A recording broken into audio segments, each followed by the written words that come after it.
ঠাই দিতেই হবে মা। সন্ত্রাসীদের হাতে কেন ছিন্নি তুমি স্বদেশ আমার মাতৃভূমি, জবাব তোমায় দিতেই হবে মা গো, জবাব তোমায় দিতেই হবে মা।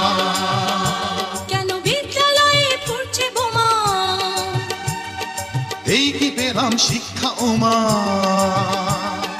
লাঞ্ছিত আজ শিক্ষাগুরু, চোখে দুঃখে জল।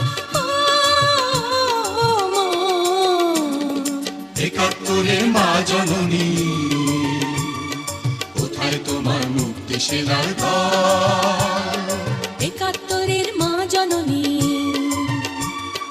কোথায় তোমার মুক্তি সেনার দল।